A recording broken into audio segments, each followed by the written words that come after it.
Americans for Prosperity is a right-wing think tank and a conservative group funded by the Koch brothers. And I always find it funny when we call groups think tanks that don't think and don't have smart solutions. Well, since they're right-wing, of course, they like smaller government. So naturally, they were in favor of the sequester, which literally shrunk government because it cut everything under the sun.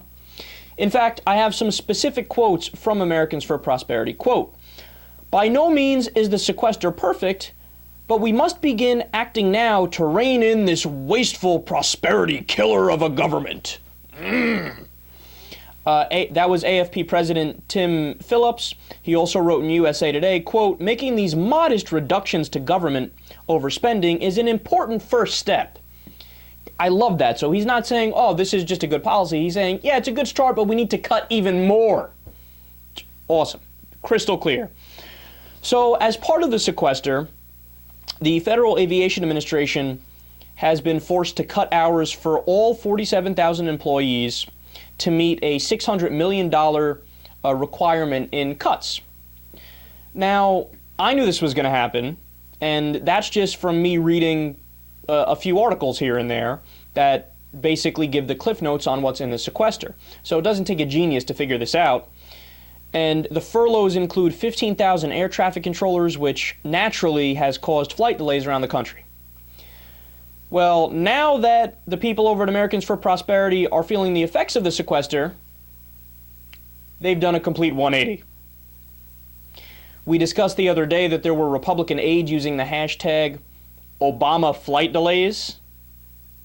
Yeah, but wait a second. The Republicans were the ones that rejected his plan to avert the sequester. It's not like Obama didn't try to avert the sequester. He proposed a plan, and you threw it right back in his face. Now, I didn't like the specifics in that plan, but he proposed a plan, and he begged you to take it. And they weren't interested at all. Well, now, on the Americans for Prosperity Twitter page, I love this. They said, quote, "Retweet if you agree. It's time to keep politics off of our planes." And they had a picture in that tweet of an anti-sequester protest.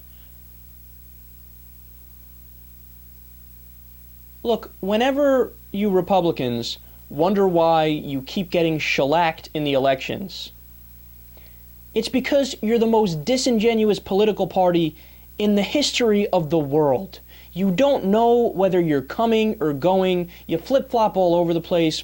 When I read about this, it reminded me of that segment on Bill Maher when he had Alexandra Pelosi interview people in New York from Hurricane Sandy, and they were talking about, I am a staunch Republican. And so they asked, okay, specific. So are you in favor of cutting Social Security? No, I'm not. Are you in favor of cutting Medicare? No, I'm not. Are you in favor of cutting defense? No, I'm not. Are you in favor of cutting food inspections? No, I'm not. Are you in favor of cutting the military? No, I'm not. So then, dingbat, you're not a Republican. You're not in favor of small government. In fact, I love how the people who said they're staunch conservatives, small government conservatives, they are literally in favor of a bigger government than I'm in favor of. God, it's amazing how disingenuous they are. And then there's Paul Ryan. Remember Paul Ryan? When they first passed the sequester, he went on all the Sunday shows and bragged about it.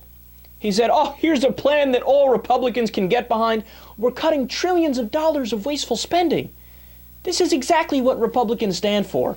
And then in the weeks leading up to when the sequester was about to actually happen, and the media was looking at the specifics, and of course the devil's always in the details, and they're saying, oh my God, look at what's going to be cut. Then Paul Ryan did a 180. He started blaming the sequester on Obama and saying he was always against it.